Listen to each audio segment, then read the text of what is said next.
Bueno, gente, arrancamos. Gracias a todos y todas por haberse sumado a esta propuesta. Para quienes no participan del curso, a quienes participan del curso, gracias por haber... A ver, no hubo democracia, ¿no? Hubo una consulta previa.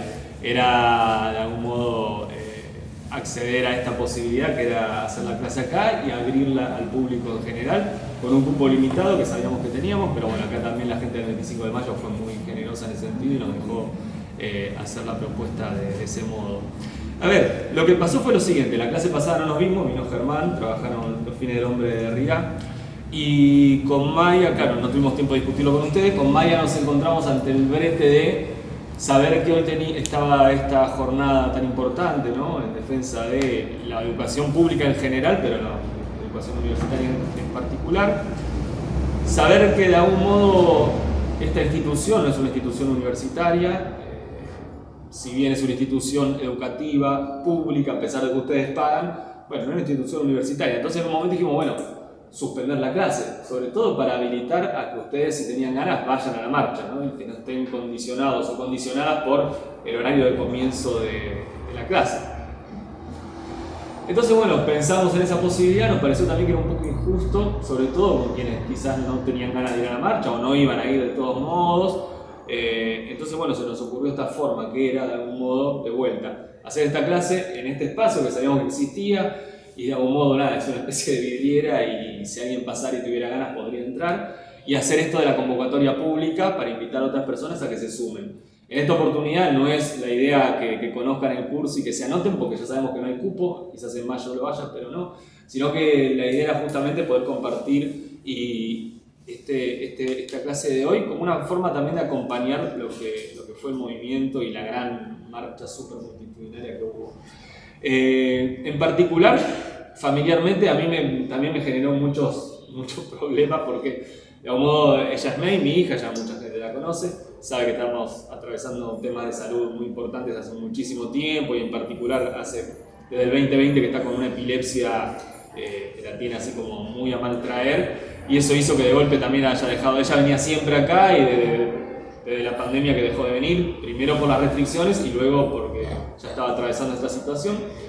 Así que nada, sentíamos que familiarmente alguien tenía que estar en la marcha, entonces mi compañera fue a la marcha, y bueno, yo organicé la vida como para que ella pudiera venir hoy, que de paso era algo que tenía ganas de hacer, así que vino.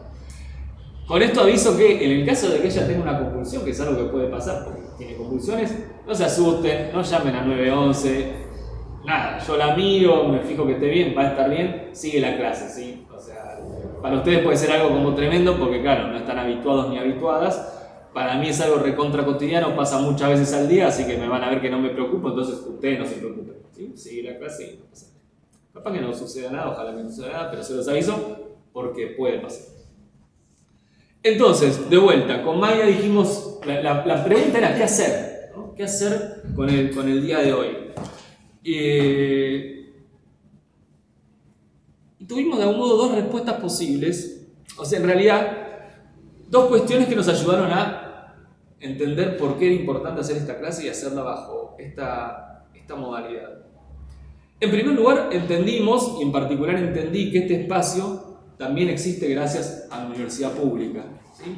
Cuento brevemente mi biografía, que aunque no les interese, pero en el 99 empecé en el CBC, ya cursé en Juan, en la Universidad de Buenos Aires, en la Facultad de Filosofía y Letras, me macheteé los años porque me olvido. En el 2000 empecé obviamente la carrera de Filosofía, en el 2007 egresé primero como profesor, ¿sí?, de educación media y superior en la carrera de Filosofía. La carrera de Filosofía en Juan, en la UBA, te da la posibilidad de cursar las mismas materias que la licenciatura y luego sumar otras materias, que más o menos es un año más, y con eso te recibís de profesor. Opté por esa modalidad también, y hasta ese momento yo trabajaba como empleado administrativo y bueno, tenía como esa doble vida, ¿no? Por la mañana auditaba recetas médicas en un trabajo muy alienante y luego me iba a Juan a cursar, etc. Ya en el 2007 pude tomar mis primeras horas como docente, lo cual fue una suerte, entonces mantenía una doble vida ahora, que era trabajar como empleado administrativo a la mañana y a la tarde daba clases de filosofía en alguna que otra escuela. Y ya en el 2008 arrancamos con el curso acá en el 25 de mayo. O sea, yo me recibí en 2007, ya al toque les mandé un mail a los del Centro Cultural San Martín para proponerles un curso. Ellos me dijeron sí, pero justo abre el 25 de mayo, que lo habían recuperado los vecinos y las vecinas, me dijeron, ¿por qué no lo haces ahí? Yo dije, lo hacemos ahí. Y arrancó esto que está en su temporada número 17, o sea, hace 17 años que estamos comenzando y manteniendo y sosteniendo este curso, que luego viró por diversos lugares, pero siempre estuvimos en Villa Urquiza y hace ya rato que volvimos al 25 de mayo. Bueno, en el 2009 nació May, lo cual no es algo menor. En el 2010 defendí mi tesis de licenciatura, o sea, 2007 profesor, 2010 egresé como licenciado en filosofía, con la dirección de Mónica Craniolini, y ahí accedí a la beca de CONICET, la beca doctoral de CONICET, que me permitió hacer el doctorado. Y no solo eso, sino que me permitió dejar mi trabajo administrativo, dejé de mirar recetas a la mañana y me pude dedicar full time a la filosofía. 2017 me doctoré en filosofía, también en la UBA, también con la dirección de Mónica Craniolini, y ahí accedí a la siguiente beca que ofrece el CONICET, que es la beca postdoctoral del CONICET. Y por supuesto que ahí también mi carrera, digamos, ya como docente se consolidó en distintas instituciones y ya podía dedicar mi vida a la investigación y a la docencia en paralelo. En 2019 ingresé como docente a la carrera de filosofía, a la cátedra de metafísica, digamos metafísica, problemas especiales de metafísica y filosofía de la animalidad, en la UBA de Filosofía y Letras en Puan. Ahí accedí a una beca, muchas becas. La beca de investigación de la UBA, o sea, cuando hubo una versión un poco más gradualista de esto que estamos viviendo con el gobierno de Cambiemos o del PRO, no sé cómo se llamaba en ese entonces, justo yo ahí intenté ingresar a CONICET, entonces ingresé, pero luego llegó un recorte presupuestario que hizo que la línea de corte quede antes, así no sé, pónganle que éramos 18 y yo tenía 2 o 3 arriba, ni siquiera quedé en el límite, sino que quedé con 2 a 3 arriba, entonces de golpe quedamos sin el ingreso a la carrera, pero también sin haber tomado cargos docentes, en una situación media complicada. Entonces muchas universidades crearon estas becas para quienes habíamos quedado en esa situación, y esa fue la beca que me otorgó la UBA por 2 años más o menos, que me pude, digamos, seguir sosteniendo en esa cosa en paralelo que era la docencia y la investigación. En 2022 empecé a trabajar en la UNIPE, sí, que es la Universidad Pedagógica, también dejó de acompañarme. Yo tengo la sensación de que yo igual debería llevarla a todos lados como lo hacía antes en esta situación, pero como es su cuerpo y es su imagen y nada, no quiero usarla como carne de cañón para una manifestación política. Pero yo creo que si las personas como ella circularan por el mundo, sería algo más cotidiano y todos sus derechos no se verían vulnerados como se ven ahora. De hecho, ella está fuera de las instituciones escolares hace un montón de tiempo por esta situación. Pero bueno, nada, eso es otra conversación que no deja de tener un vínculo muy fuerte con esto, sobre todo porque gracias a la Universidad de Buenos Aires o a las universidades públicas en general, ella vive directamente, ¿no? Porque en el proceso de salud que tuvo desde muy chiquita, nosotros vivíamos en Córdoba y en Córdoba nos dijeron que no había nada para hacer. Y su neurocirujano, que me aseguré que haya estudiado en la UBA y me confirmó que sí, y que de hecho él me dice, yo podía haber vivido, tenía ofertas para irme al exterior, pero decidí quedarme acá y le creo porque es un gran doctor y una gran persona. Él dijo, no, tráiganla a Buenos Aires que yo la salvo, y la salvó. Y hoy toda su atención, por el grado de complejidad que tiene, está en el Hospital Garrahan, donde todos esos profesionales son de la universidad pública, además de que es la salud pública. Y lo que hacen, la verdad, es que es extraordinario. Obviamente que no es que van a ofrecerme la receta mágica para que esto se solucione, pero hacen un esfuerzo extraordinario porque ella tenga la mejor calidad de vida posible y tiene un vínculo muy fuerte con, obviamente, el CONICET, las universidades públicas. Quien, digamos, se especializa en epilepsia en el Hospital Garrahan está entre el 5% de intelectuales más citados del mundo, pero en todas las áreas, ¿sí? Así que es una persona... Es una eminencia que seguro que podría estar en Dinamarca ahora tomándose un daiquiri mientras toca un botón y cura gente. Sin embargo, está en Argentina peleando contra este gobierno por presupuesto. Así que... Volvemos entonces a esta cuestión. En el 2022, cuando empecé a trabajar en la UNIPE, finalizó mi recorrido como becario. Desde ese momento estoy siempre como de algún modo buscando la posibilidad de ingresar a CONICET. Si bien cada vez es más difícil, este año lo intentaré de vuelta, seguramente será más difícil. Pero ¿quién le dice que en algún momento se produzca la magia? Por otro lado, esa es más la cuestión biográfica que me decía que tenía que estar acá y sostener esta clase y hacerla bajo esta modalidad.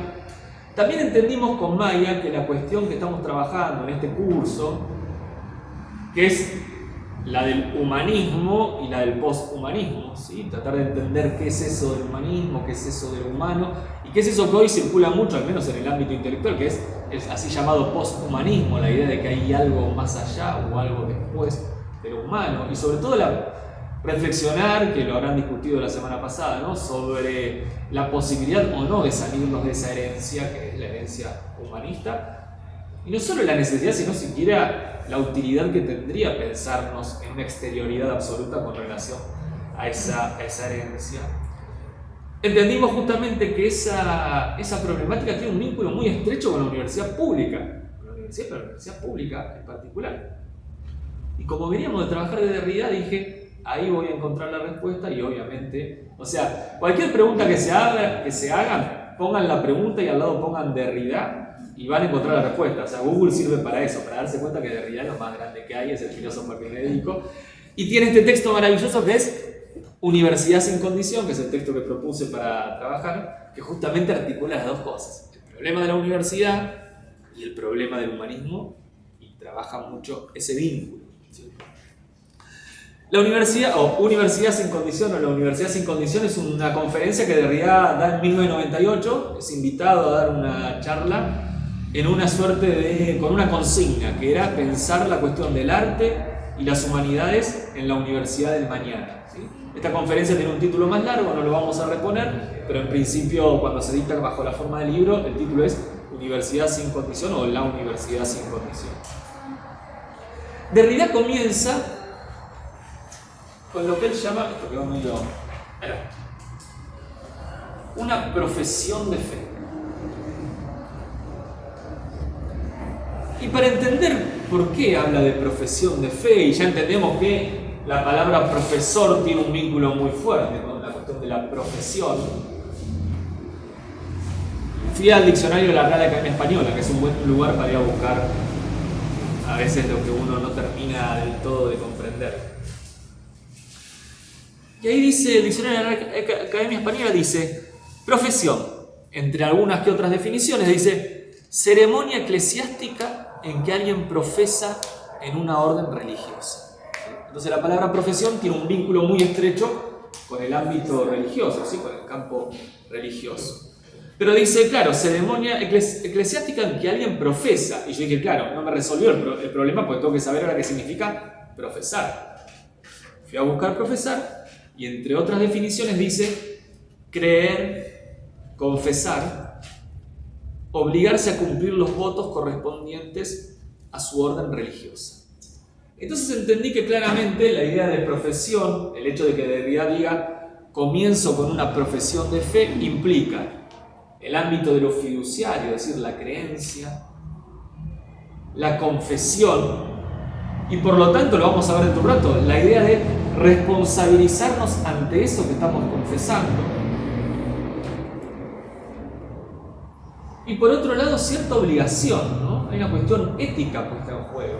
Hay una obligación a cumplir los votos de la orden religiosa determinada a la que se pertenece. Pero en el caso de la profesión del profesor y del ámbito universitario o del ámbito educativo, esa obligación no tiene que ver con una orden religiosa, sino con lo que podríamos llamar el ámbito pedagógico de enseñanza-aprendizaje. En este sentido, de vuelta, ¿no? La fe es indisociable de la profesión. La fe es indisociable del ser profesor o profesora. Y acá ya nos adelantamos a algo que a Derrida le va a interesar mucho, que es el hecho de que el saber, que parecería ser que es el ámbito donde el profesor o la profesora debería, ¿no? Bucear, el ámbito del conocimiento, en principio a priori decimos, no, está en una relación, en un conflicto irreductible con la fe. Una cosa es la fe, la confianza, la promesa, el orden de lo fiduciario, y del otro lado está el saber, el conocimiento. Eso a lo que se dedica un profesor universitario. Bueno, justamente lo que está haciendo Derrida, ya con el solo hecho, diría la etimología, es reconocer que el quehacer del profesor o de la profesora tiene un vínculo fundamental con lo religioso con la fe, con la confianza, con el deber, con la obligación, con la confesión. Por eso Derrida lo que hace es confesar su fe en la universidad y en lo que él llama las humanidades del mañana.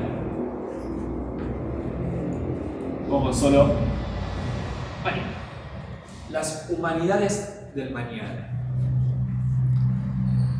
Y ahí nos va a ofrecer rápidamente el concepto fundamental de toda esta conferencia, que es la de incondicionalidad. Y dice, la universidad moderna, dice Derrida, debería ser incondicional. ¿Qué entiende por moderna? Obviamente que está entendiendo la universidad tal como la conocemos hoy en día, ¿sí? Que tiene sus raíces, tiene su origen en la universidad medieval, ¿sí? No podemos pensar que hay un quiebre, sino que por supuesto hay un legado, hay una recepción en la institución universitaria moderna de esa institución universitaria medieval. Pero claro, es un modo del universitario, el moderno, que se convierte en modo predominante. Ese modelo, dice Derrida, es el modelo europeo y que se desarrolla en los países democráticos, en las democracias liberales, ¿sí? Ese modelo de universidad se despliega sobre todo el globo. ¿En qué consiste la palabrita incondicionalidad? ¿No? Entendemos rápidamente que la idea de incondicional, cuando empiezo un curso de filosofía, ya no, porque empezó 17 veces, pero seguro que la primera vez que lo empezamos usamos la etimología amor a la filosofía, y a mí me gusta pensar siempre que la idea de amor implica incondicionalidad. ¿Qué significa incondicionalidad? Implica justamente que no hay condicionamiento, no hay determinaciones previas que condicionen ese quehacer. La incondicionalidad de la universidad consiste justamente en la posibilidad del cuestionamiento, dice Derrida, y la proposición incondicionales. Incondicional son entonces, pongo así, para el cuestionamiento, la crítica y la proposición. Vamos a poner acá, si quieren, el decir. El derecho a decir todo lo que concierne a la investigación y al pensamiento en el espacio público. Ahí radica la incondicionalidad de la universidad. El derecho a criticarlo todo y hacer pública esa crítica, a que circule en el espacio público. Porque la universidad lo que hace es profesión, dice Derrida, de la verdad. Declara y promete un compromiso con la verdad. Y ese compromiso con la verdad no tiene límite ni condición alguna. A ver, ¿por qué es importante señalar la cuestión fiduciaria de fe, de compromiso, de profesión de fe, de promesa con la verdad? Porque por supuesto que nadie puede garantizar decir la verdad, sino que lo que tenemos que pensar es que si hay profesión, si hay promesa, lo que se hace es, se confiesa o se promete ser verídico. Es decir, yo en este momento estoy haciendo una profesión de fe. Es decir, les estoy diciendo, crean en mí, porque yo les estoy diciendo cómo yo interpreto a Derrida. ¿Es la verdad última sobre el texto derridiano? Por supuesto que no. Pero estoy intentando ser honesto, ser verídico, decir lo que para mí es la verdad del texto derridiano. Por eso no se puede despegar, no se puede disociar la fe de esta búsqueda de verdad. La universidad no pretende decir la verdad absoluta, última, el argel, fundamento de todo lo real, sino que pretende prometer ser verídica, pensar, investigar, ir detrás de esa verdad que por supuesto no va a encontrar, pero en ese camino va a hacer público sus descubrimientos, sus avances, sus verdades provisorias, contingentes, históricas, y eso, dice Derrida, debe ser incondicional, es decir, no debe haber ningún poder externo que le plantee un límite, un condicionamiento o algún tipo de determinación, es decir, algún tipo de guía a esa investigación. Entonces hay un doble sentido de la noción de pública cuando hablamos de universidad pública para Derrida. Por un lado, la universidad es pública porque tiene el derecho a decirlo todo en la esfera pública. Tiene el derecho incondicional a publicarlo todo. No puede haber lugar para la censura, ¿no? Para decirlo en un lenguaje más llano. Pero también porque no puede tener límites privados, sectoriales, individuales, de clase. Es decir, no puede estar limitado, determinada por intereses que respondan a un alguien, ya sea individual o colectivo. ¿Por qué no puede suceder eso? Porque eso representaría un límite en su profesión de verdad, en su promesa y en la responsabilidad que asume la universidad y el profesor o la profesora a la hora de publicar esa verdad. Quien profesa la verdad genera un discurso y como justamente estamos en el ámbito de la fe, debe asumir la responsabilidad por ese compromiso que está asumiendo a decir lo que está diciendo. Al decir yo lo que estoy diciendo ahora, me hago cargo, soy responsable, asumo una responsabilidad que implica un deber. Volvemos a la definición de profesión, ¿no? Acá hay algo del orden de lo ético puesto en juego. Hay un compromiso de mi parte. Ahora, si yo respondo a algún interés determinado por algún tipo de sujeto, ya sea individual o colectivo, se ve contaminado ese compromiso o esa responsabilidad. De algún modo me desresponsabiliza. Vamos a pensarlo de manera muy llana. Si yo hago una investigación, pero esa investigación no la subsidia el CONICET, sino que la subsidia un laboratorio privado y soy médico, me dedico a la medicina y quiero resolver el problema de las epilepsias refractarias, y encuentro una medicina que las resoluciona, vamos a decirlo así, en un 80%, que es un montonazo. Pero esa medicina se hace en realidad mezclando dos yuyos que se venden en la yuyería de acá a la vuelta, y el laboratorio me va a decir, mira, sí, muy linda tu publicación, pero eso no se publica porque yo te estoy pagando para que vos hagas un remedio que salga mucha plata si yo gano plata. ¿No? Es un ejemplo muy burdo, pero que obviamente sucede cuando vos estás financiado por el ámbito privado. Dicho de otra manera, si no existiera la universidad pública y el CONICET como instituto público que sostiene la investigación en nuestro país, lo más probable es que yo hubiera seguido viendo recetas médicas, ¿entienden? Y esto no sería posible, porque estaría recontra cansado, ¿no? Imagínense 20 años viendo recetas médicas, los ojos se te caen. Entonces, es importante entender eso, ¿no? Que cuando hablamos de la cuestión de lo público y lo privado, estamos hablando de la verdad directamente, de la profesión de verdad, de los discursos que pretenden decir lo verdadero, que pretenden ser públicos a la hora de decir lo verdadero, y la necesidad de que esos discursos sean incondicionales, es decir, no tengan determinaciones. Determinaciones quiere decir límites, fronteras, caminos ya marcados previamente que los obligan a conducirse de un modo específico. La universidad en ese sentido nunca puede ser el hogar del adoctrinamiento, ¿no? Porque su misma lógica impide el adoctrinamiento. Si la universidad es el lugar del cuestionamiento y del decirlo todo, ¿qué lugar va a haber ahí para el adoctrinamiento? A la inversa, yo diría. Si hay adoctrinamiento, entonces eso no es una universidad. Con esto ya estamos diciendo que quizás no todo lo que llamamos universidad sea una universidad. Claro, puede pasar eso. En ese sentido, habría que pensar si una universidad privada puede ser una universidad como la está pensando Derrida, ¿no?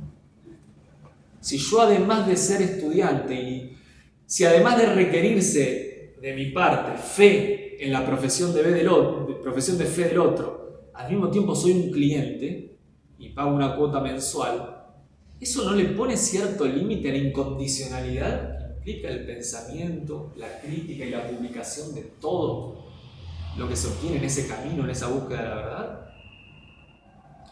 En ese sentido uno diría, solo puede haber universidad pública. Ahora alguien puede decir, claro, pero la universidad pública también responde al Estado. No puedo ir acá, pero quienes hemos transitado en la universidad pública, ¿no? podemos contar, al menos yo puedo contar por mi experiencia, que si hay algo muy frecuente, al menos en la carrera de filosofía, es la crítica al Estado. Es decir, en ningún lugar encontré un funcionario del Estado así parado diciéndome: no, guarda, vos acá tenés que imponer el socialismo y la defensa del Estado burocrático a rajatabla, porque si no, no podés hacer lo que haces. No lo encontré. Distinto es el caso cuando uno presenta, por ejemplo, un proyecto de tesis o un proyecto de beca y es el Estado el que te va a dar dinero para vivir 5 años para que te doctores. Habría que ver ahí qué pasa, ¿no? En esos ámbitos que yo no he transitado, donde se toman ese tipo de decisiones. Bueno, a ver, él se está presentando, pero tiene un proyecto que dice: abajo el Estado, viva la libertad, carajo. Habría que ver si un Estado da dinero a eso, por más que sea un proyecto serio, y bueno, ahí habría un condicionamiento que no sería parte también de esta universidad que está pensando Derrida. De vuelta, no quiere decir que el Estado es la panacea. Lo que sí sabemos es que el mercado no lo es. La cuestión de la verdad, dice Derrida, es indisociable de la cuestión del hombre, que es lo que nos convoca todo este trimestre. Porque la cuestión de la verdad, tal como la hemos heredado, implica un concepto, una noción de lo propio del hombre. Y eso propio del hombre fundó el humanismo. Y fundó eso que hoy llamamos las humanidades, ¿no? Yo, por ejemplo, en la UNIPE soy docente del Departamento de Arte y Humanidades. Ahí adentro está la filosofía. Si se llama humanidades, claro, hay algo de lo humano ahí que está puesto en juego, ¿no? Y eso lo hemos heredado, obviamente, del Renacimiento y, por supuesto, la modernidad.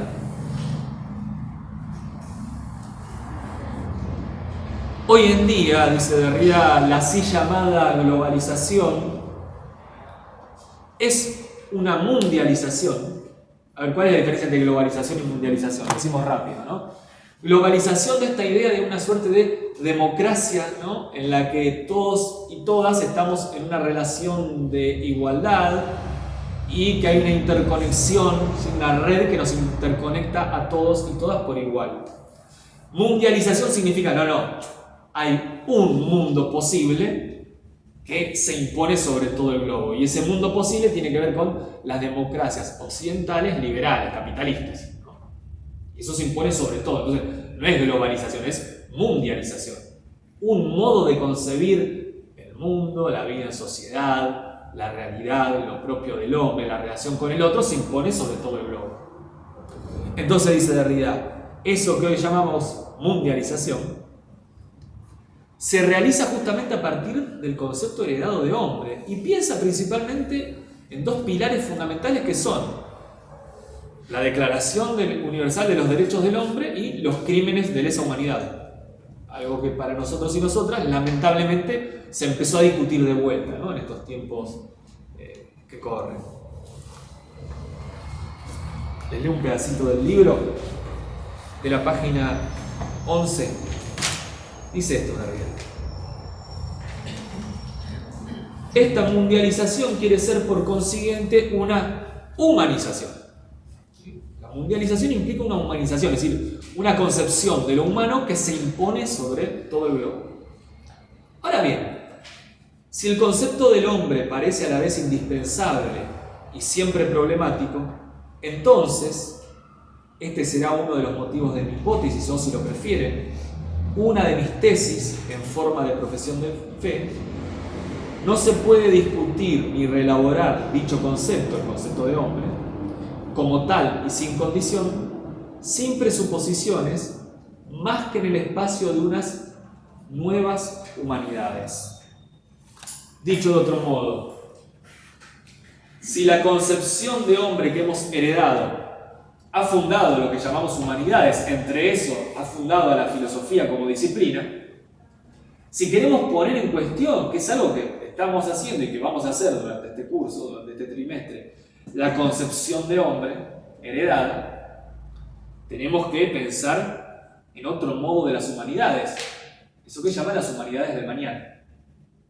Porque las humanidades, tal como las conocemos, son herederas justamente de ese modo de lo humano que queremos, como mínimo, criticar, pensar, poner en cuestión.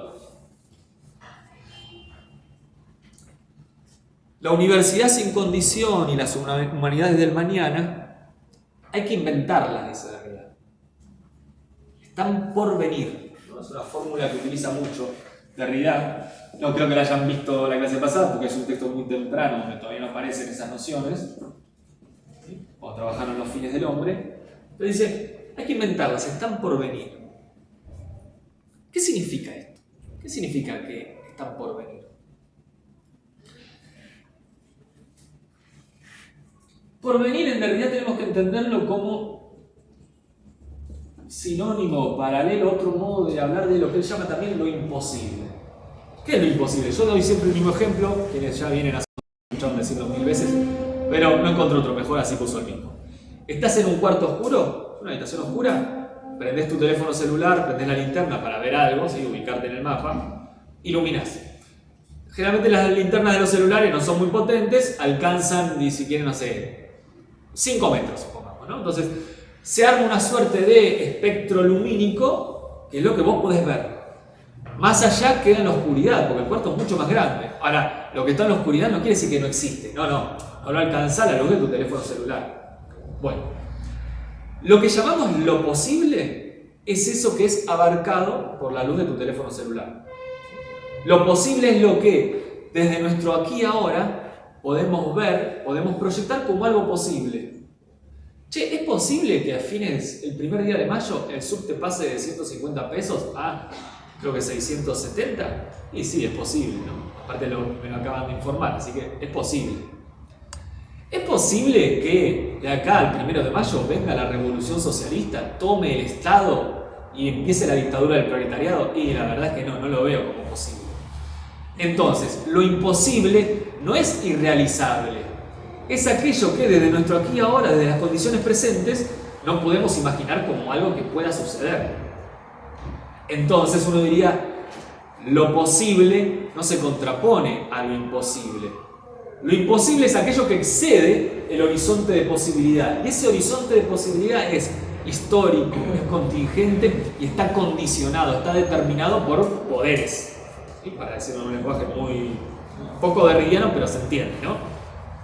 Poder económico, poder político, poder religioso, son los que trazan, ¿sí?, hasta dónde llega la luz de tu teléfono celular. Esto es posible y esto no. Bueno, dice Derrida, las humanidades del mañana y la universidad sin condición son imposibles, están por venir, es decir, no son irrealizables. Hay que inventarlas. ¿Y qué quiere decir para Derrida inventar? Invención.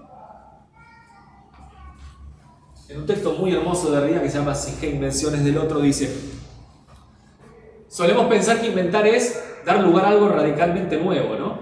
Yo no puedo decir inventé el marcador para pizarra, no, porque ya existe. Inventar, ya sea en el ámbito tecnológico o en el campo del arte, es dar lugar a lo nuevo.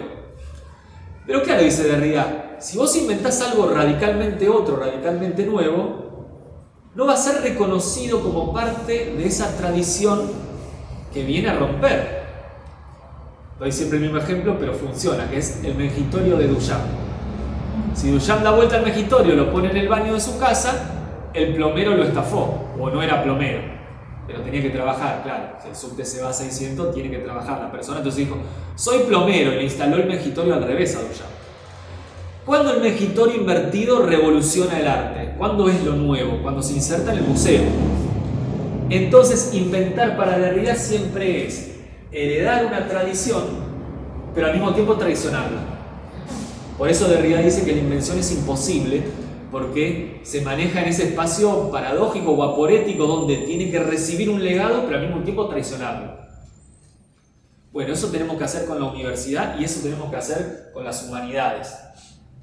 No vamos a rechazar el legado. De hecho, Derrida dice, ¿cómo no voy a suscribir a la Declaración Universal de los Derechos del Hombre o a la noción de crimen de lesa humanidad? Por supuesto que meto la firma ahí y la sangre, claro que sí. Ahora, eso no quita que no esté revisando esas nociones, el concepto de humano sobre el que se construyen y que las esté criticando. Recibo un legado, pero al mismo tiempo lo traiciono. Las universidades públicas de la Argentina ¿son perfectas? Por supuesto que no, son perfectibles. Solo si entraron al baño de una universidad pública se dieron cuenta que no es perfecta, ¿no? transitar los baños es una experiencia trascendental. Yo siempre pensaba, a veces, paréntesis, ¿no? He ido a conferencias en mi facultad, filosofía y letras, que no quiero ser excesivamente baboso y orgulloso, pero creo que es de las más feas en términos edilicios y las más... bueno, ahora abrió Bonifacio, que es espectacular, pero hasta que no estaba Bonifacio era un desastre. Y a veces venía, no sé si una vez vino Agamben, por ejemplo, a la facultad, y yo solo pensar de que Agamben iba a ese baño me deprimía, porque digo, che, pero hay que construirle un baño a Agamben, porque él viene de dar conferencias en distintos lados del mundo, bueno, nada, pero seguramente si tuvo que ir al baño, habría ido a un baño. Bien, entonces, nuestras universidades no son perfectas. Ahora, ¿eso quiere decir que hay que prenderlas a fuego y tirarlas a la basura? Por supuesto que no. Es un legado o es una tradición que hemos heredado, y en última instancia lo que hay que hacer es perfeccionar eso. Inventar, dar lugar a lo nuevo, pero que obviamente dar lugar a lo nuevo no quiere decir desfinanciarle que se pudra. ¿Sí? Las humanidades tal como las conocemos, ¿son lo mejor que hay? Y seguro que no, ¿no? Seguro que cuando uno transita una carrera humanística en alguna universidad pública dirá, che, la verdad que esto estuvo en un programa, este profesor. Uno se encuentra profesores y profesoras que a veces dicen, che, ¿por qué no leíste el libro de Derrida? No importa. Pero uno dice, ¿por eso qué hago? ¿Le tiro un queroseno y la prendo fuego? No. Perfectibilidad infinita, dice Derrida, ¿no? Hay que estar todo el tiempo criticando, revisando, ¿para qué? Para dar lugar a lo otro. Inventar significa hacer lugar a la llegada de lo otro. Uno no inventa nada, uno lo que hace es abrir un espacio para que la invención se dé. Y la invención siempre viene de lo otro, nunca puede venir de lo mismo. Porque si viniera de lo mismo sería más de lo mismo, ¿no? Valga el ejemplo tonto, pero es reproducción de lo ya conocido, es lo posible. Inventar es para que lo imposible pueda tener lugar. Entonces, no hay que abandonar el legado humanista que nos constituye, por supuesto que no, pero hay que estar todo el tiempo revisándolo, criticándolo. Ahora bien, acá surge una crítica muy frecuente, que es, de realidad entonces todo esto que vos estás diciendo no sirve para nada, es inútil, es ineficaz. Es decir, avanza una propuesta política del tipo anarcocapitalista, que lo que busca es reducir el Estado al mínimo en determinadas esferas, ¿no? Y hacer que todo, no todo, pero sí algunas cosas, en realidad dicen todo, pero todo, lo resuelve el mercado, y vos le salís con las humanidades del mañana y te pasas por arriba, ¿sí? ¿Cómo haces para resistir a la avanzada neoliberal con Derrida? Esta es una crítica que se le hace siempre a este pensamiento, al pensamiento nietzscheano y post-nietzscheano. No importa que no sepan quién es Nietzsche, no importa, pero es toda una suerte de pensamiento que surge del filósofo así llamado Nietzsche, que muere en 1900. Siempre se le critica eso, ¿sí? Todo muy lindo lo que decís, pero esto es ineficaz en términos políticos, en términos prácticos. ¿Sí? Cuando metés las patas en el barro, vos le vas con el porvenir, la invención, el lugar a lo otro, la profesión de fe, ¿sí? Te hacen un recorte presupuestario, te hacen vivir en el 2024 con el presupuesto aprobado en septiembre del 2022, ¿sabés a dónde va con tus humanidades por mañana? Dice esto Derrida al respecto. Estoy en la página 12 por si quede grabado, por si alguien quiere chusmear el límite. Esta universidad sin condición no existe, de hecho, como demasiado bien sabemos. Pero en principio, y de acuerdo con su vocación declarada, en virtud de su esencia profesada, esta debería seguir siendo un último lugar de resistencia crítica y más que crítica, frente a todos los poderes de apropiación dogmáticos e injustos. Entonces, vamos a poner acá resistencia. Que esté por venir, que haya que inventarla, que sea imposible, no quiere decir que no tenga una eficacia práctica en el aquí y ahora. Lo imposible ya está aquí y sirve de corrosivo, ¿no? De temblor de eso que llamamos lo posible. ¿Por qué? Porque justamente las humanidades del mañana, o la universidad sin condición, eso que hay que inventar, es el lugar desde el cual anclar una resistencia, dice Derrida, crítica, o mejor, dice, hipercrítica. Podemos criticar porque estas humanidades por venir y esta universidad sin condición, que también está por venir, ya están aquí, de algún modo asediando, diría Derrida, ¿no? Espectralmente, ya están habitando en las grietas que fisuran nuestro presente, nuestro aquí y ahora. ¿Por qué dice hipercrítica? Bueno, porque en realidad lo que quise decir es deconstructiva. Saben que Derrida es quien acuña esta noción, no es un concepto, es una noción muy utilizada sobre todo en nuestro país a partir de la lucha, ¿sí?, del feminismo y bueno, otros movimientos, ¿sí?, y otras disidencias han llevado adelante para que el aborto sea legal, seguro y gratuito en nuestro país. Apareció mucho esta idea, ¿no?, de la deconstrucción, hay que deconstruirse como macho, hay que deconstruir el patriarcado, etc. Entonces, resistencia hipercrítica es sinónimo de deconstrucción. Ahora bien, ¿qué es la deconstrucción? Si Germán habló de esto, yo lo repito, pero hay que volver a esto. La deconstrucción no es un método. Si bien en el lenguaje cotidiano podemos decir hay que deconstruirse, no es una herramienta, no es como agarrar un martillo y clavar un clavo en la pared.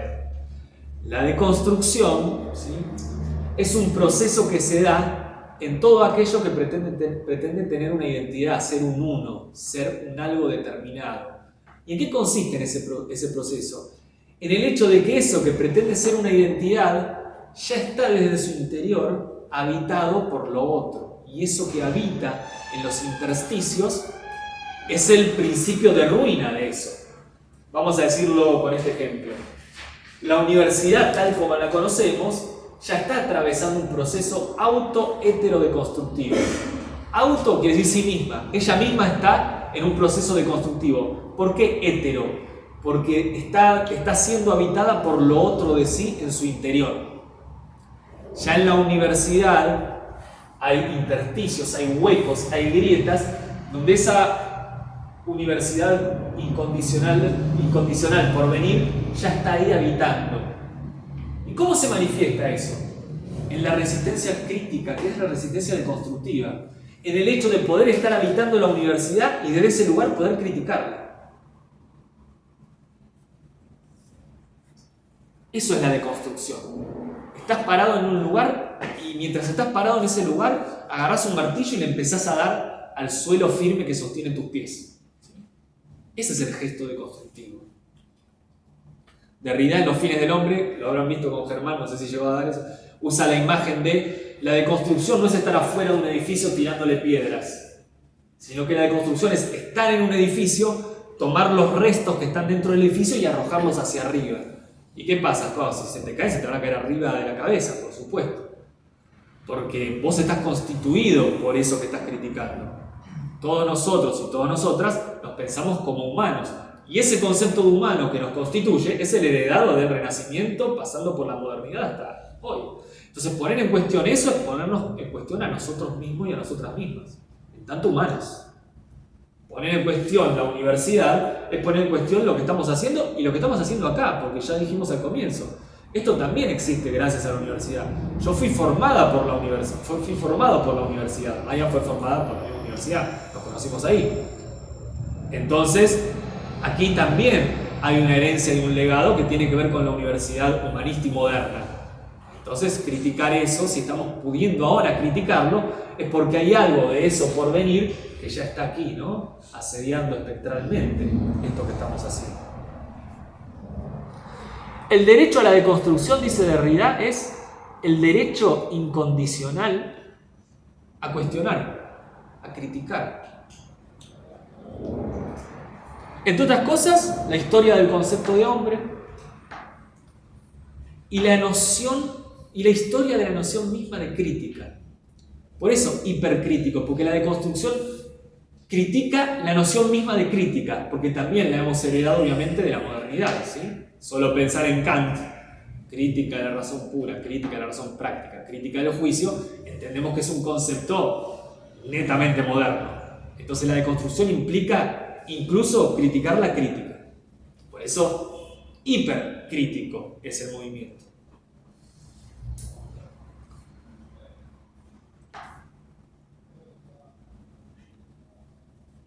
Este es un principio de resistencia incondicional que la universidad debe reflejar, debe inventar y que debe plantear, dice Derrida.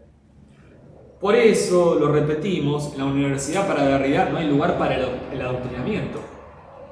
Porque la universidad es el lugar de la deconstrucción, de la hipercrítica y de la resistencia hipercrítica. Entonces no hay adoctrinamiento posible. Es decir, a ver, en la universidad no hay lugar para la transmisión de un dogma o de una doctrina de manera muda y una recepción sorda de esa doctrina o de ese dogma.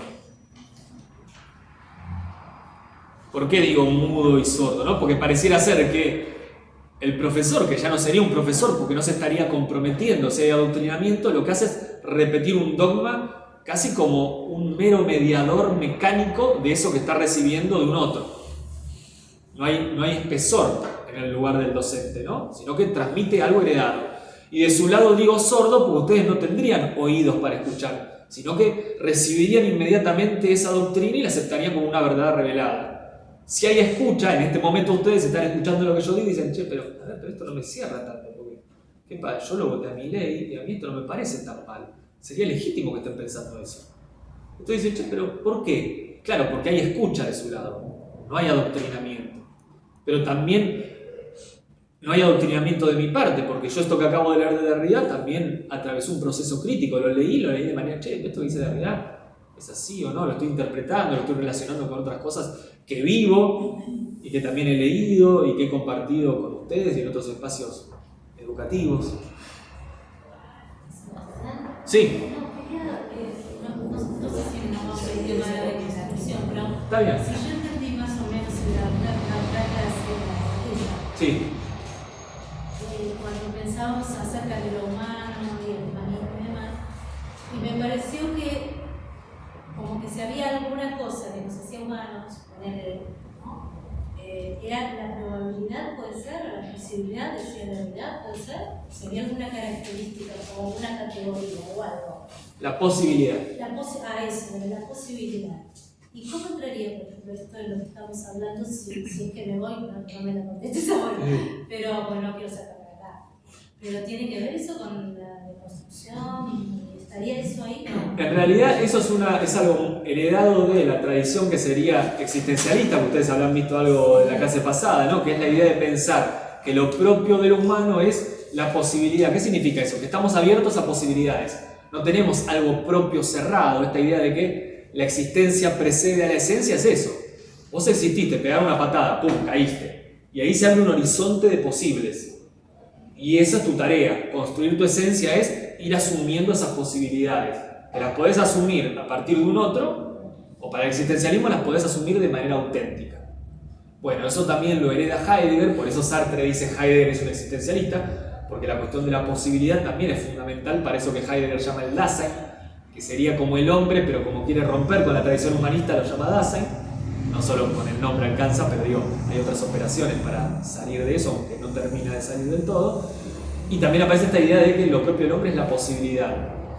Ahora bien, en Derrida uno podría pensar que claramente hay una crítica a esa idea. ¿Por qué? Porque la idea de posibilidad todavía te deja cierto lugar, y metemos un concepto que ahora va a venir, que es de soberanía. No, yo puedo asumir mis posibilidades como propias.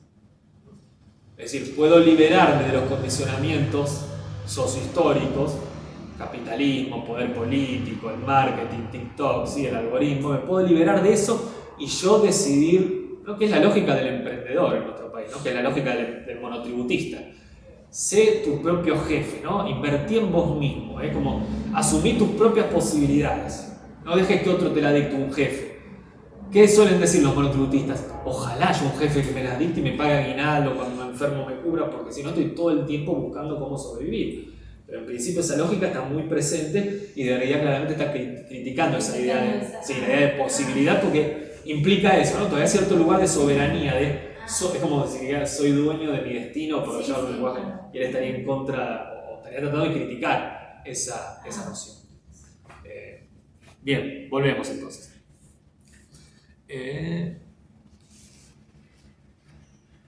Estamos con esto que, claro, no hay lugar al adoctrinamiento, para esta transmisión muda y la recepción sorda, porque lo que hay justamente en la universidad es profesión, es decir, promesa y fe. Esto que está sucediendo ahora. Yo les estoy prometiendo algo, les prometo ser verídico. Ser verídico quiere decir, les estoy contando cómo yo de verdad interpreto este texto, cómo yo lo leo, cómo lo relaciono con mi aquí y ahora, y lo que reclamo de ustedes es que tengan fe en mí, que confíen en mí. Si ustedes creyeran que soy un impostor, esto no es posible. Esto es un ámbito religioso absolutamente. Porque si uno entra acá y dice, no, pero este es un chanta, y lo mejor es ir, es como ir a misa el domingo y decir, no creo en Dios, pero me quedo igual. Y no tiene mucho sentido, ¿no? Si no crees en Dios, andate, a no ser que quieras hacer un estudio antropológico, qué sé yo. Lo mismo pasa acá, si ustedes no creen en mí, que en este caso soy el que está dictando la misa, y bueno, esto no funciona. Falta de confianza. Claro, exactamente, ¿no? Y eso es el lazo social. Ese es el lazo social mínimo que se establece en toda relación con un otro, que es el lazo social que ya está inscrito en el lenguaje. Hay una politicidad que está dentro del lenguaje mismo, que tiene que ver con esto, con prometer y del otro lado, confiar. Leemos un pedacito ahora de la página 14. Dice así: al ser incondicional, semejante resistencia, la que estamos pensando, podría oponer la universidad a un gran número de poderes, a los poderes estatales y por consiguiente a los poderes políticos del Estado-Nación, así como a su fantasma de soberanía indivisible, por lo que la universidad sería de antemano no solo cosmopolítica, sino universal, extendiéndose de esa forma más allá de la ciudadanía mundial y del Estado-Nación en general, a los poderes económicos, a las concentraciones de capitales nacionales e internacionales, a los poderes mediáticos, ideológicos, religiosos y culturales, etc. En suma, a todos los poderes que limitan la democracia por venir.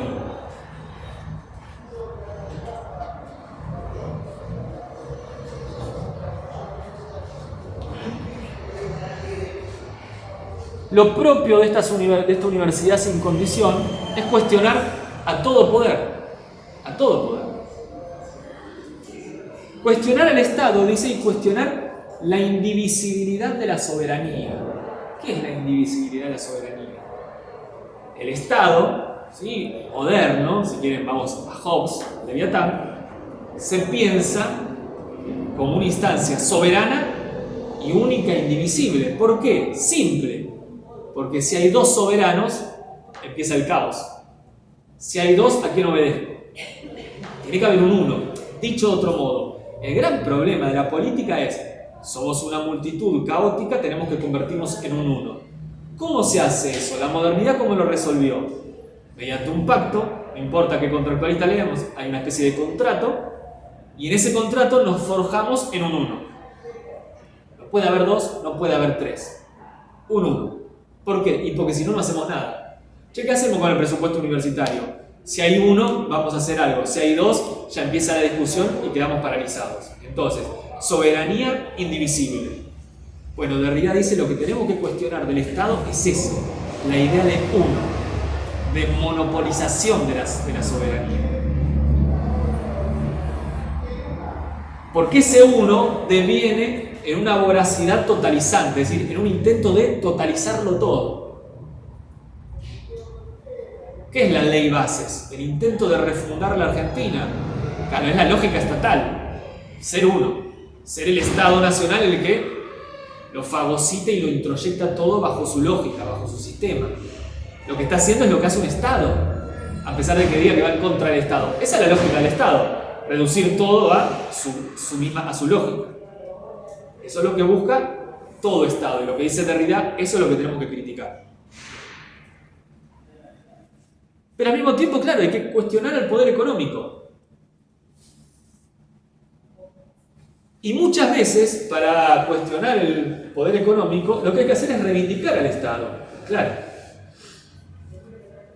Esto aparece en un texto maravilloso de Derrida que se llama Espectros de Marx. Dice Derrida, bueno, hay que combatir al capital financiero internacional y lo que dice la lógica de la deuda externa, ¿no?, que empobrece a poblaciones enteras a lo largo del mundo, y eso hay que combatirlo.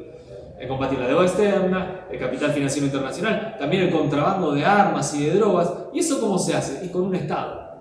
Por supuesto que hay que cuestionar el Estado, pero a veces eso que cuestionamos necesitamos reivindicarlo para combatir otra cosa. Criticar al Estado no es abogar por el imperio del mercado. Eso es lo que nos está diciendo Derrida. Dicho sea de paso, ¿no? El mercado requiere de un Estado y de una soberanía indivisible. Eso también es algo que es necesario explicitar. Esa soberanía indivisible, ¿cómo se expresa?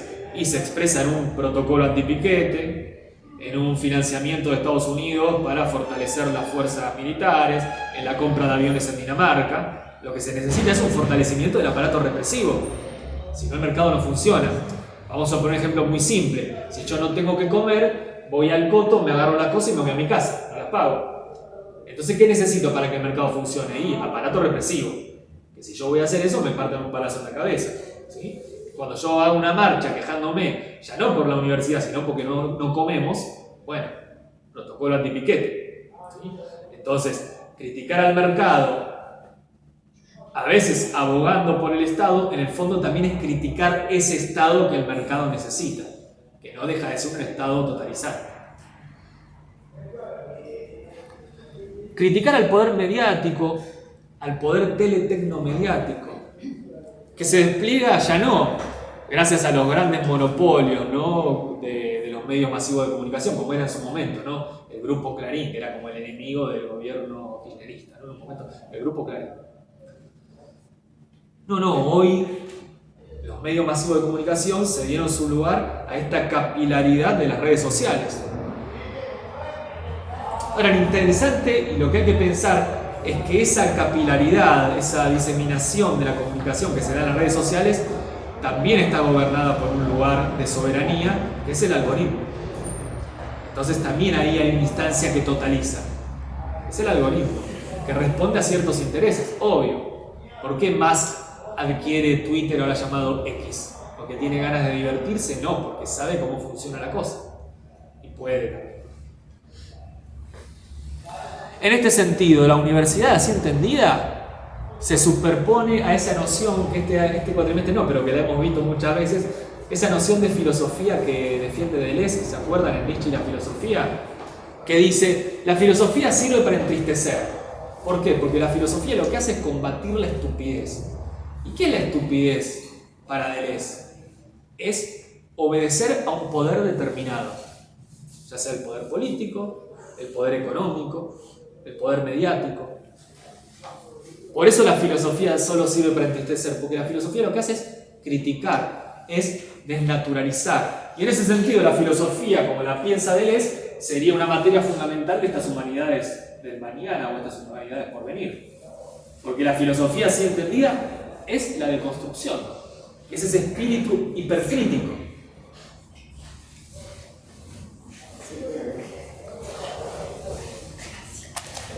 Leemos un pedacito más y abrimos un espacio para charlar un poco. Página 16. Hay que insistir más en ello, dice Derrida. Si dicha incondicionalidad constituye en principio y de iure la fuerza invencible de la universidad, aquella nunca ha sido de hecho efectiva. Debido a esa invencibilidad abstracta e hiperbólica, debido a su imposibilidad misma, esta incondicionalidad muestra asimismo una debilidad o una vulnerabilidad.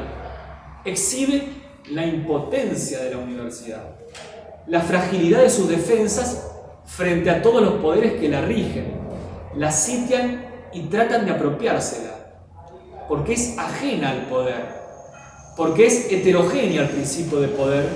La universidad carece también de poder propio.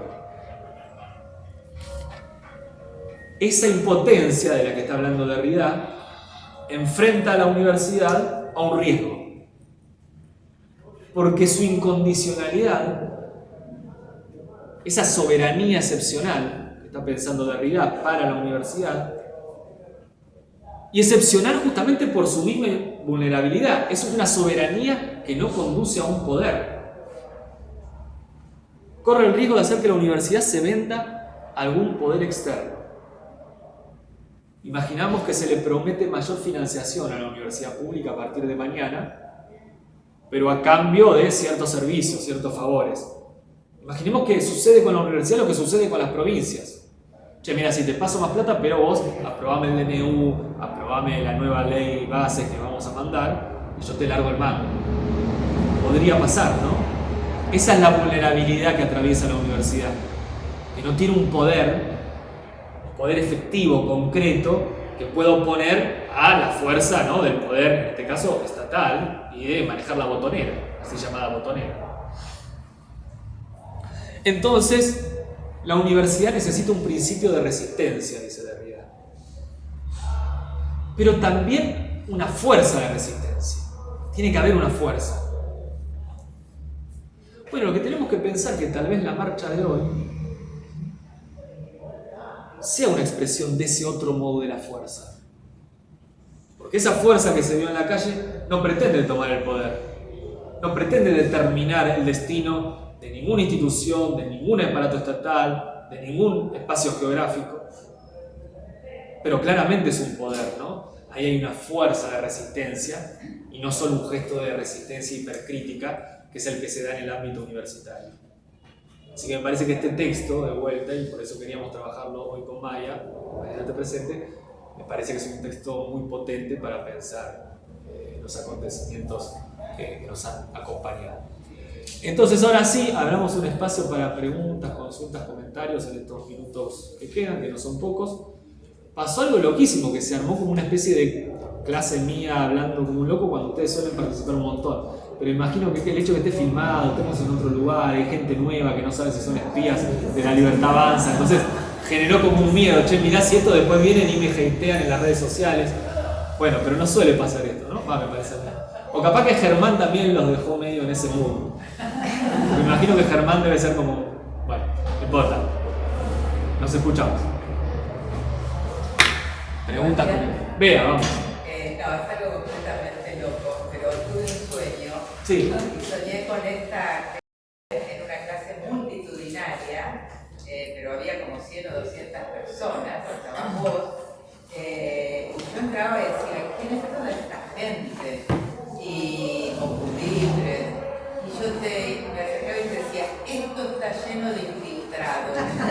¿Viste? Ah, muy bien. Y entonces, y me acordé además del sueño, digo, este sueño se los tengo que llevar. Porque... Claro, muy bien. Muy bien. Perdón. No, ojo, pero, a ver, pero no es algo, diría, alguien me dijo una vez, creo que fue a finales del cuatrimestre pasado, vieron que estaba todo como muy caldeado y todavía no estaba toda esta idea de, que al final no se hizo, ¿no? Pero vamos a armar un 0800 para que ustedes hablen del profesor que baja línea, ¿no? Y yo imagino que yo dejaría de trabajar directamente, pero en las escuelas porque sería imposible, ya entro y digo, hola, ya me denuncian.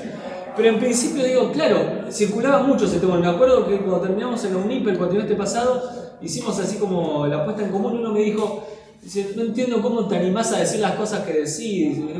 ¿Por qué? Digo, no, dice, porque hoy en día que todo se puede filmar, dice, subir a la red, como te expones a que... Y digo, pero si no venimos a la universidad a hacer esto, ¿a qué venimos? Yo me quedaría en mi casa tomando mate si no venimos a hacer esto, ¿no? Pero digo, me hizo acordar eso, esa idea de guarda que en cualquier lugar puede estar el enemigo, digo, y eso, ojo que eso funciona como una censura, como una precensura, ¿no? No, pará, ¿cómo voy a grabar una clase y después la subo a YouTube donde digo, guarda con los libertarios, ¿no? Porque después me van a hatear, ¿no? Yo tengo haters, increíble, hay gente que me hatea. Yo creo que igual no ve la clase entera, pero me acuerdo de una clase de Agamben que alguien como que no me insultó, pero me bardeó y digo, si veo la clase de Agamben hizo esto, sirvió la clase de Agamben, a su vez no creo que la haya visto, me bardeó por bardearme. Para mí es ser un alumno de un secundario que habré mandado a diciembre, pero era medio noche, no importa. Pero claro, uno dice, claro, me expongo al hateo, ¿no? Si esta clase después la ven y... Bueno, pero decíamos la vez pasada, el otro como amenaza también, el otro que no, o sea, el tú y el yo que es uno, es que hace a, no existe el tú si no está el yo, ¿no? Y a veces verlo como amenaza, ¿qué nos pasa, viste? En vez de integrar y en vez de hacer una idea mucho más social, más como una red social. Claro.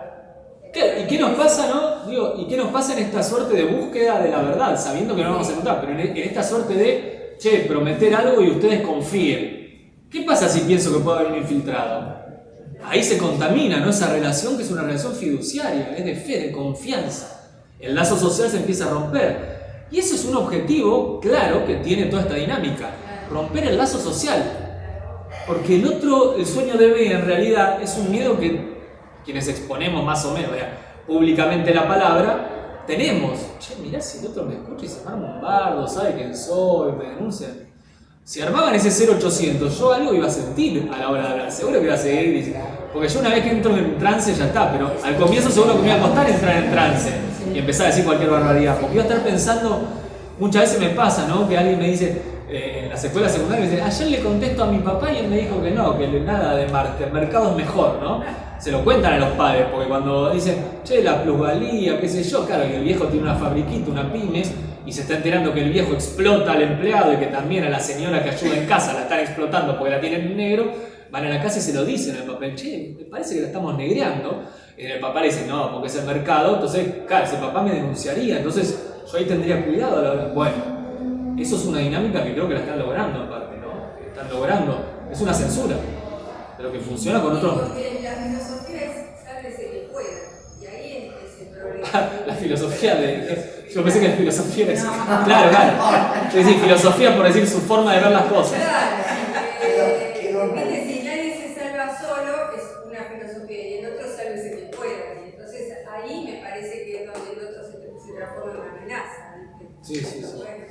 Yo creo que también. Lo que pasa es que, perdón. Sí, Luisa, después acá, sí. No, lo que yo pienso es que de hecho nosotros vimos una realidad en que esto que puede ser una pesadilla real fue una realidad. Eso digo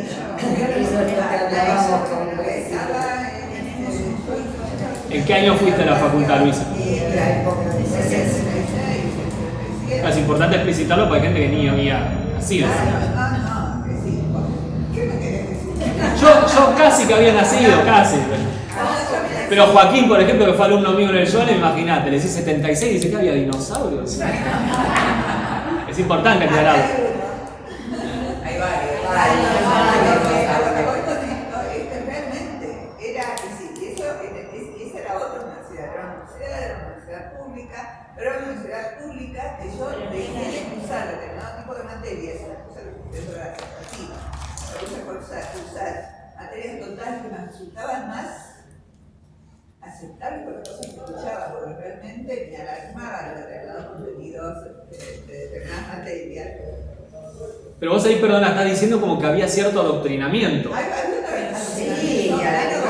por un lado, pero por otro lado, las ventanitas que se abrían para mirar qué era lo que pasaba adentro, el no saber quién era la persona que estaba sentada al lado de uno, porque eso era cierto, que no sabía si era un poli o no era un poli, sabés que fulanito de tal, que está o que hace. Sí, había toda una situación. Por un lado estaba el tema de los contenidos, porque habían cambiado los profesores y los contenidos eran realmente contenidos que correspondían a determinada ideología, que era la ideología de la historia militar, pero por otro lado también estaban los que miraban, los que observaban, que no era un cuento. Bueno, pero qué loco pensar que hoy ese centinela puede ser un teléfono celular, ¿no? Porque en el fondo lo que está operando es eso. Che, mirá si te filman. Y yo digo, buenísimo. Porque después la verán de vuelta. No, mirá si te filman y la suben a una red social. Pero ya no para burlarse, sino para decir, che, mirá este profesor como baja línea. Me parece que ahí hay algo importante de vuelta. A ver, la lógica del neoliberalismo es esa, ¿no? Destruir el lazo social. Es así. Entonces, esta es una forma novedosa de destruirlo, ¿no? Que me parece que hasta ahora yo al menos no la había visto porque los avances tecnológicos tampoco lo permitían. Ahora sí. Yo creo que siempre hablas de tu marco teórico. Lo que pasa es que el marco teórico es decir, siempre hablas desde una determinada concepción, es decir, hablas desde una determinada concepción que fuiste construyendo a través de tu trayectoria profesional, de contacto con la realidad y todo lo demás. Siempre hablas de. Ahora, lo que sucede es que hay marcos que son terribles. ¿Por qué son terribles? Para mí. Porque son destructivos. Porque van en contra del otro, porque van en contra de la creatividad, porque van en contra del cambio.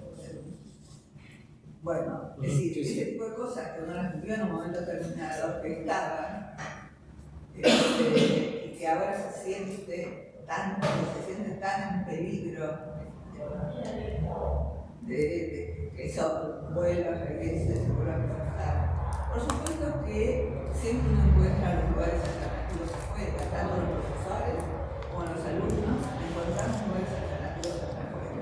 No fuera la Universidad Republicana, sino que fuera afuera, encontramos lugares alternativos como para seguir alimentándonos y para que esta incondicionalidad de la universidad, que este compromiso con determinados principios y cosas se vaya dando, aunque no se pueda ver en este espacio, se pueda dar en otros espacios. Eso fue sumamente doloroso y por eso también hace que el México sea apreciado. Sí. Sí, yo iba a eso, un poco a lo que decía Luisa. Creo que el temor que vos decís que te firmen, mucho ya lo tenemos ahí adentro. Yo hice la universidad entre el 76 y el 78. La AAA por un lado, primero, y después la dictadura. Era difícil dentro. Claro. Y el pánico, tenías pánico de hablar.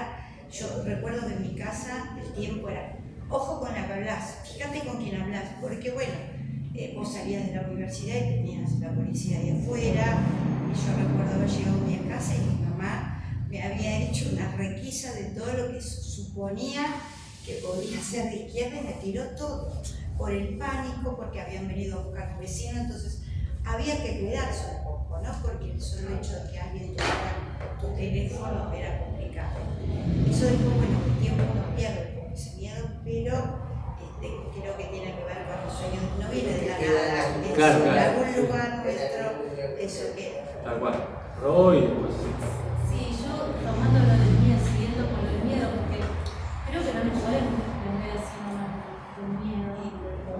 Y de pronto pensaba, digo, las reactualizaciones del miedo. Porque de pronto, por ejemplo, los chicos, los pibes, o sea, las familias no sé si están instalando el miedo. Sin embargo, el miedo se comienza como a reactualizar y toman otras formas, que de pronto creo que tenemos que estar atentos a, bueno, ¿cómo se está reactualizando el miedo? Por ejemplo, sin ir más lejos, el año pasado, en ese trimestre que hemos mencionado, fue un trimestre previo a la elección y durante la elección y demás, y por ejemplo, concretamente las actualizaciones del miedo venían, por ejemplo, con amenazas concretas. Por ejemplo, mi marido, que es combatiente, en las últimas antes de que ganara el actual presidente, había salido a hablar cosas con el politólogo también, y había salido a decir cosas, e inmediatamente empezó a recibir amenazas por Instagram y demás, ¿no? Pero salió a decir cosas, por haberse manifestado en contra. Públicamente. Claro, diciendo, bueno, no, por ejemplo, él va a dar clases a las escuelas. ¿Viste? Va a hablar y demás. Y de pronto, bueno, nosotros estábamos como muy inquietos porque decíamos, estamos ya en escuelas secundarias a dar clases y demás, y estos chicos ¿qué van a hacer? Entonces se posicionó frente a esto, bueno, no, Milei está entregando Malvinas, está entregando la soberanía, esto es una realidad, va a entregar todo, porque lo interesante me parece que pasa para pensar y la realidad creo que es altamente alucinante para represar esta época, me parece, este momento, sobre todo por la comunicación. Y de pronto esto me decía, bueno, ¿cómo comunico? ¿Qué pasa? ¿Cómo lo digo? Y demás. Y en realidad lo que quería decir era concretamente lo de las amenazas, fueron concretas, y en las redes. Uno dice, las redes democráticas. Pero vía redes recibíamos amenazas concretas, ¿no? Bien, nosotros no hicimos caso, porque nosotros también venimos de la época de la dictadura. Yo estaba en la secundaria, pero también. Mi marido fue perseguido político antes y después lo mandaron a Malvinas. O sea, que el proceso militar lo arrasó en toda su humanidad, por decir de alguna manera. Desde militar de la secundaria a luego terminar arrancado de su casa para llevar a Malvinas, por ejemplo, porque era soldado. Bueno, eso por un lado. Y por otro lado, esto en nuestro caso, que ya somos viejos, pero por ejemplo pasó con hijos de amigos muy queridos, que su hija recibe, o sea, y de su propia familia. Y volviendo a esto del miedo instalado, que ¿quién tengo al lado? Como vos decías, Está al lado, la dictadura lo tenés al lado también. El vecino denunciaba al otro y por algo será que se lo llevaron, por ejemplo. Uno tiene esa. Nosotras de esa época tenemos nada y por algo se lo llevaron, algo habrá pasado. Y en este caso la piba es joven, 20 y pico, que en la universidad está estudiando, y de la propia familia, porque ella se manifestaba a favor de la democracia, bueno, después cada uno determinaba qué votaba. Pero con este caso de Pico, la libertad de avanzar, es todo tan claro, tan burdo, tan no sé, que a mí me parece que nos dijo todo en la cara. Y nos sigue diciendo, ayer, si analizamos los textos vía Derrida, la narrativa que él dijo ayer en la cadena nacional, que no sé quiénes se quejaron, porque no escuchaban nada, usaron la cadena nacional. Ayer la usó para decirnos, se acabó, digo así, el estado del bienestar se acabó. Lo dijo así, como dijo en la campaña, todo clarito. O sea, entonces a veces decís, ¿de qué te asombra? Yo le digo, ¿de qué te asombra? Sí, lo dijo. Eso no significa, como por lo más general, no significa que eso no me ponga y no vaya a la marcha o esté de alguna manera presente en la marcha, de alguna u otra manera. Porque esta es una manera también de estar. El que no pudo ir a la marcha, bueno, estábamos acá, yo esta clase no me la quería perder, porque digo, vamos a reflexionar sobre eso. Y es una manera también de militar, ¿no? De sentirse militante del pensamiento, militante de la crítica, militante de seguir pensando lo que nos pasa. Y bueno, finalmente cierro con esto, que bueno, le pasó a Macarena, que de su propia familia, ¿no? Que por absolutamente odio, porque no hay otra en ese caso, en ese caso de la familia, era odio al peronismo, que le decían, le mandaban fotos de Falcon Berner al chat familiar. O sea, esto es una brutalidad que está militando este gobierno, que lo ha militado ya el gobierno de Macri, porque con el 0800, yo me acuerdo en ese momento yo trabajaba en escuelas primarias, y había en el gobierno de Macri, con Burlich, secretario ministro de Educación, Esteban, habían habilitado cuando subieron los 0800 para que los denunciaran los propios padres, ¿no? Pero ¿qué pasaba? Había, por eso es otra época, me parece, porque en ese momento los papás de nuestros estudiantes, los chicos, ¿no? Me acuerdo que venían y nos decían, Roxana, no sé qué habilitaron, bueno, y uno se enteraba de cómo incitaban a los padres a que nos denunciaran a sus maestros, a sus hijos. O sea, era un delirio y sin embargo funcionó. Sí. Y se denunciaba también. Y eso fue como increciendo, ¿no? Y nos encontramos hoy en esta situación que ya es descarada, porque ahora ya, por eso digo, o sea, antes por ahí, el gobierno anterior, que para mí empezó ahí el gobierno de serpiente, pero bueno, eso es otra persona. El gobierno de Macri era algo que se incentivaba de forma más solapada a un montón de cosas, que hoy estamos viendo que se habilitaron de tal forma que se estiró el límite y entonces digo lo que sea, de la mayor brutalidad, y como hablábamos también de la pedagogía de la crueldad, ¿no? Y Cohen, no sé si lo leyeron a Cohen el otro día, la crueldad está de moda. No sé si lo leyeron en el artículo, interesantísimo si pueden leerlo. ¿Por qué le hablaba de eso? ¿No? La crueldad está de moda. Y aparte que cruzó esas dos palabras interesantísimas, crueldad y la moda, ¿no? Como algo liviano y la moda, y bueno, así. Y yo digo cualquier cosa, y no es lo mismo decir cualquier cosa. No es lo mismo una cosa que la otra. Podemos criticar, como dice Derrida, un montón de cosas del Estado, de las universidades, de las escuelas, bla, bla, bla. Ahora, vamos a reventar todo. Y el tipo se presentó con una motosierra. O sea, era clarísimo. Y ayer lo nombró. Y ayer lo nombró en el discurso. Analicemos por cuando Perdón, porque ella levantó la mano, sorry, porque ya casi la hora, pero estamos ahí, sí. No quería que. Sí. A mí me cambiaron, yo trabajo en un organismo público, en un hospital público. Sí. Me cambiaron el horario, me cambiaron de sector. Vos, una discusión que hubo política entre dos personas y a uno lo sacaron de ese sector. y me llevaron a mí. Muchos horarios.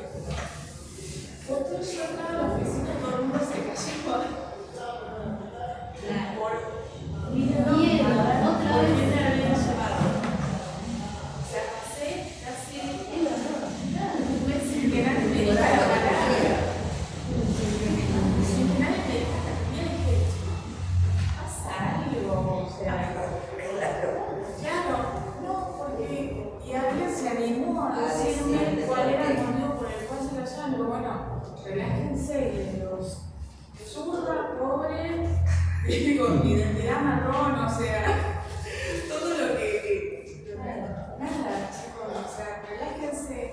Digo, lo que más tristeza me da somos todos adultos, yo tengo 52 años, la mayoría, o sea, más o menos estamos en esas edades. No animarnos a pensar distinto, a enriquecernos en el diálogo, a respetar al otro, Que no hay diálogo, cada uno quiere convencer al otro y se mantiene en la misma posición. Es difícil Pero lo que es interesante, digamos, ¿no? Me parece que esta manifestación expresa algo.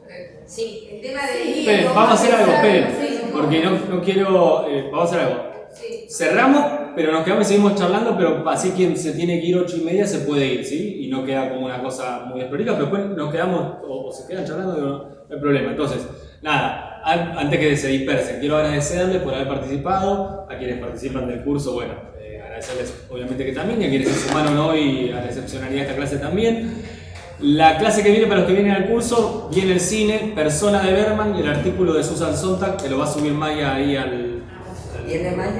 Viene Maya, vuelve Maya, hoy capaz que venía pero no llegó, pues anda guinzada, lo va a subir ahí al Classroom, ¿sí? Que hace un poco de recreíto de Derrida y vamos a un poco de cine de Susan Sontag y ella ahí les dirá con qué sigo yo, porque yo capaz que también no haga todo filosofía, porque si no va a ocupar la parada de la filosofía, ¿sí? Así que, bien, eso, nada, y agradecerles de vuelta que hayan participado y este día, ¿sí? Así que bien, ahora obviamente si quieren quedar charlando, el espacio está y ellos no nos van a echar, así que denle nomás. Muchas gracias.